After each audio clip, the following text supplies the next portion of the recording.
ही। यानी गाइस हर तरीके से हम सेंटेंस बना सकते हैं, ज्यादा हमें यहाँ प्रेशर लेने की जरूरत नहीं है। हमें जो अगर अंग्रेजी बोलनी है ना, हमें स्ट्रक्चर नहीं फॉलो करने हैं, हमें ट्रिक्स फॉलो करने हैं। First of all you have to create a trick. Okay, आपको पहले ट्रिक क्रिएट करनी है, आप खुद से उसको रिजनरेट करो। अगर आपको कुछ मिलता है उसमें नया ढूंढो, नया बनाओ, आसान ट्रिक ढूंढो, आसान तरीका ढूंढो बनाने का, फिर आप अंग्रेजी बोल पाओगे। यानी हाउ बोल पाओगे, आपको समय नहीं लगेगा अंग्रेजी। Welcome back to theist spoken classes. और गाइस आज हमारा वीडियो में ये छठा दिन है, यानी कि इज़ेएमआर का स्पेशली ये छठा स्ट्रक्चर कहिए या ट्रिक कहिए आज हम आपको बताने वाले हैं गाइस। तो बने रहिए इस चैनल के साथ, आपको आज एक यूनिक ट्रिक मिलने वाला है। अभी हम क्या देखेंगे कि एक स्ट्रक्चर हम बनाने वाले हैं। जैसे कि अक्सर सेंटेंस लोग बोल दिया करते हैं, आपको बोलना होता है बाय द वे, अगर इंग्लिश में बोलना होता है लेकिन आपको पता नहीं होता है, उस परिस्थिति में बहुत प्रॉब्लम हो जाती है। जैसे बोलते हैं ना कि तुम्हारे पॉकेट में क्या है, तुम्हारे परिवार में कौन कौन है, उसके साथ कौन है। ओके, यानी उसके साथ कितने लोग हैं, बाहर कितने लोग हैं, है ना, तुम्हारे घर के सामने क्या है। तो ऐसे सेंटेंसेस बोलने में बहुत ज्यादा परेशानी होती है गाइस। तो आज हम बात करने वाले हैं ऐसे ही सेंटेंस के बारे में। तो गाइस चलिए हम देखते हैं स्ट्रक्चर क्या होगा हमारा। स्ट्रक्चर हम बनाते हैं। स्ट्रक्चर हमारा होगा वाच ऑब्लिक हु इज या आर, यानी इज एम आर ले लीजिए, एम आर देयर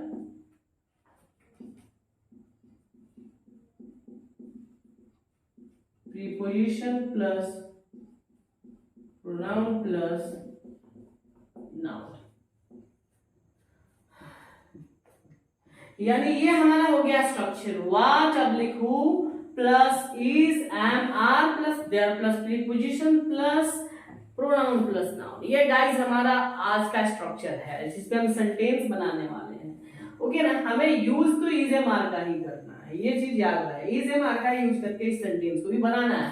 चलिए इसके लिए हम ट्रिक लिख देते हैं। तो हमारा ट्रिक क्या होगा गाइस, हमारा ट्रिक होगा यानी कि सबसे पहले तो प्रश्नवाचक शब्द हम लेंगे, यानी कि हमारा जो भी प्रश्नवाचक शब्द आएगा, प्रश्नवाचक शब्द ले लेंगे गाइस। ओके, उसके बाद लेंगे हम आखिरी, जैसा कि हम हर बार ट्रिक बताते हैं, कुछ हर ट्रिक मिलता जुलता है। ओके, आखिरी फिर हम लेंगे एक देयर शब्द लगा लेंगे खुद से, थर्ड स्टेप में देयर शब्द लगाएंगे। और फिर से हम क्या करेंगे जी, हम फिर से ऐसे सेंटेंसेस में अपोजिट डायरेक्शन से चलेंगे, यानी कि उल्टा चलेंगे। गाइस क्या करो आप, उल्टा चलो, ये हमारा ट्रिक है। अब ज्यादा लेक्चर ना देते हुए सेंटेंस डायरेक्ट फोकस करते हैं गाइस। इसमें सेंटेंस बनेगा किस तरह, वो सेंटेंस होगा जैसे अभी बाइक में कोई पूछना चाहता है कि सर आपके हाथ में क्या है, यानी कि बोलता है आपके हाथ में क्या है। अभी गाइस एक चीज देखना है कि यहाँ क्या है या कौन है, ये दो शब्द आ सकता है गाइस। तो क्या है तो आप जानते हैं क्या का आपका इंग्लिश वर्ड होता है व्हाट, और कौन का इंग्लिश वर्ड होता है हु। तो इसमें उम्मीद करता हूँ कंफ्यूजन नहीं होगी। ओके, इज और आर का यूज तो ये होता है जो सिंगुलर और प्लूरल यानी काउंटेबल अनकाउंटेबल के सेंस में करने के लिए है गाइस।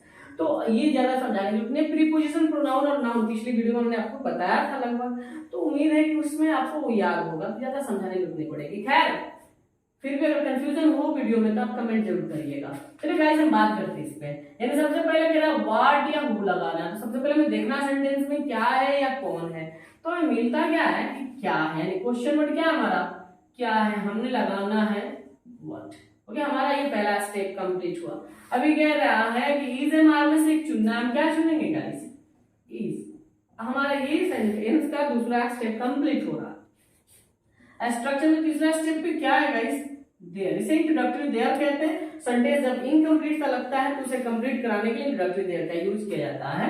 ओके, अभी हमने लगा लिया इंट्रोडक्टरी देयर, यानी देयर लगाया। अभी क्या करना है, प्रीपोजिशन, यानी कि हमारा जो प्रीपोजिशन है वो देखना है। जैसा कि हमने पिछली वीडियो में बताया था मे ऐसा एक प्रीपोजिशन है जो लगभग सेंटेंसेस में आ जाता है, परसेंटेज सेंटेंसेस में मे का यूज हो जाता है, तो हम इस प्रीपोजिशन का इंग्लिश लिखते हैं इन लिखते हैं गाइस।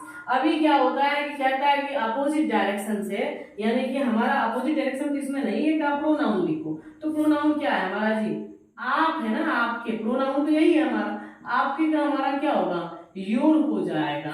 ओके, क्योंकि इसके बाद नाउन आने वाला, इसलिए हम योर लिख लेंगे, यू नहीं लिखेंगे, योर लिख लेंगे, क्योंकि नाउन नहीं होता तो यू लिखते।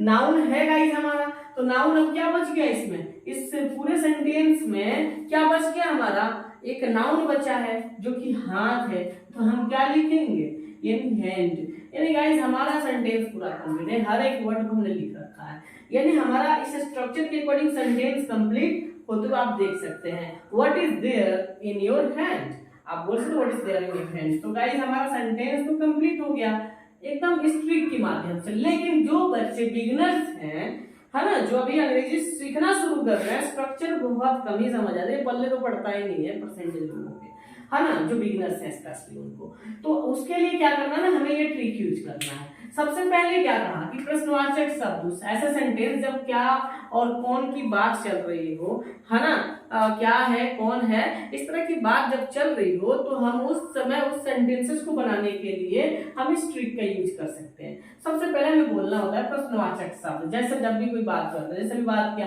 आपके हाथ में क्या है, आपने प्रश्नवाचक शब्द को लिखा, ये क्या को आपने ढूंढा और वाट लिख दिया, प्रश्नवाचक शब्द हमारा हो गया। दूसरा का आखिरी को लिखो, हमने देखा इस सेंटेंस का आखिरी है यहाँ लिख रखा है। फिर कहा हमारा देयर लिख दो, थर्ड स्टेप हमारा देयर लिखेंगे, हमने क्या किया जी, देयर लिख दिया।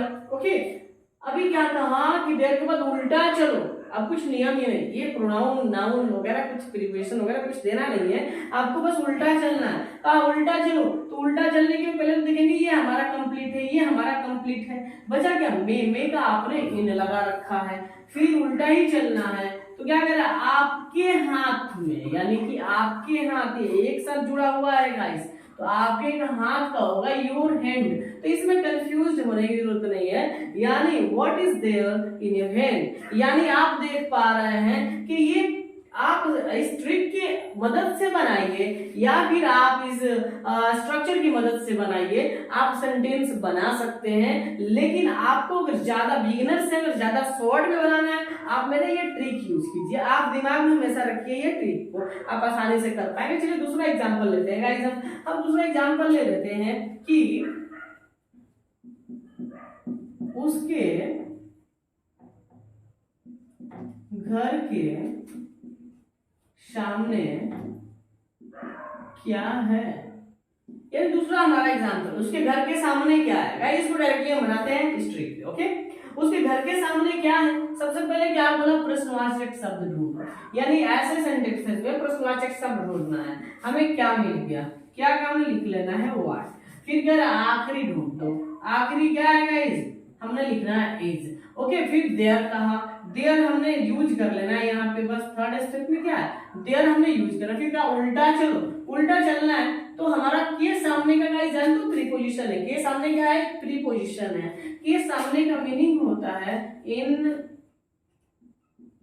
फ्रंट ऑफ, क्या होता है guys, in front of. Okay, अभी उल्टा ही चलना है ना, क्योंकि उसके बाद तो कुछ है ना, उल्टा ही चलना है, तो हमारा क्या हो गया, के सामने का हमने लिखा इन फ्रंट ऑफ। अब क्या गया, उसके घर, हमने कहा तुम्हारा, मेरा, हमारा, उसका, उन लोगों का, उन लोगों की, हम लोगों का, हम लोगों की, ऐसे शब्द के साथ जब कोई नाम जुड़ा हुआ हो ना, ये दोनों एक साथ अक्सर लिखे जाते हैं, एक में ही होते हैं, यानी उसके घर का होगा यहाँ हिज हाउस।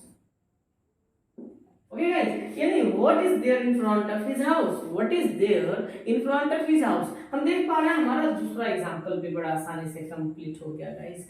इसी प्रकार हम तीसरा एग्जांपल लेने वाले हैं, है ना, और यहाँ हम बात करेंगे थोड़ा अलग हट करके, उसके साथ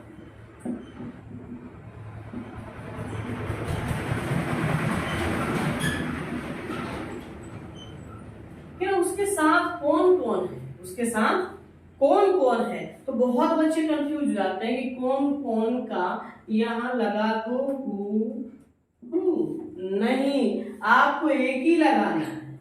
आपको गाइस क्या करना है ना, एक ही लगाना है, हु ही लगाना है आपको, क्योंकि सामने वाला जब जवाब देगा तो खुद बताएगा कौन है, कौन कौन है या कौन है। अगर सिंगुलर होगा तो एक को बताएगा, ज्यादा होंगे तो बताएगा एक से अधिक है, उसका अलग सेंस होगा, वो भी आपको बताया जाएगा। इसके अगले स्ट्रक्चर में उसको बताएगा आपको जवाब कैसे देना है गाइस। तो अभी क्या करना है, इस सेंटेंस को हम बना लेते हैं, यानी उसके साथ कौन कौन है। तो बाय द वे हम क्या करेंगे ना, सबसे पहले हमारा क्वेश्चन वर्ड को ढूंढना है। किसको ढूंढना है जी, क्वेश्चन वर्ड को ढूंढना है, प्रश्नवाचक शब्द को ढूंढना है। तो सबसे पहले हमारा कौन कौन क्या हो गया गाइस, हमारा कौन कौन हो गया, हु, हमने लिख रखा है हु को। अभी क्या करें, इसे आप में से एक लगा लो, जाहिर सी बात है हमारा इज ही लगेगा, ओके, क्योंकि सिंगुलर है ये, ओके। तो हु इज हमने लिख लिया। अभी क्या करना है गाइस, देयर लिखना है, ओके, हमने देयर भी लिख लिया।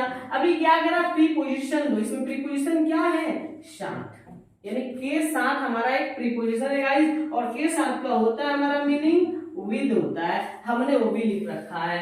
तो प्रीपोजिशन के बाद क्या करना है, प्रोनाउन दो। इसमें प्रोनाउन ही है, नाउन है क्या, नाउन तो है ही नहीं। हमें सबसे पहले प्रोनाउन मांगना तो है, और प्रोनाउन हमें मिल भी गया, यानी उसके, जाहिर सी बात आप कह रहे हो उसके घर जा रहा हूँ, उसके घर यानी उसके कुछ तो नाम होगा, लेकिन आप नाम नहीं ले रहे, आप बस दूसरा शब्द यूज किए जिससे कि हमें पता चल गया कि हाँ उसके घर आप इंडिकेट कर दिए, दिखा दिया, हमको पता चल गया फलाना वाले घर जा रहा हूँ। तो गाइस क्या हुआ ना, उसके घर में क्या करना है कि कह रहा है हु इज देयर विद। अब क्या है, उसके यहाँ घर जाने की बात नहीं हो रही, यहाँ उसके साथ होने की बात हो रही है। तो विद का हमें लास्ट में उसके का क्या लिखना है गाइस, हिम लिख लेना है, यानी कुछ बचा ही नहीं सेंटेंस में, नाउन हमारा है ही नहीं, तो बस हमें क्वेश्चन मार्क लगा देना है, यानी who is there with him, यानी who is there with him, हमें सेंटेंस कंप्लीट कर लेना है। बड़ा आसान तरीका है। अब एक बार इससे देख लो, ट्रिक से देख लो। आप कह रहे प्रश्नवाचक शब्द लिखो, आपने लिख रखा है प्रश्नवाचक शब्द। दूसरा कह रहा आखिरी लिखो, आपने है को लिख रखा ऑलरेडी। फिर कह रहा देयर लिखो, आपने 3 नंबर पे देयर को लिख रखा। फिर कह उल्टा चलो,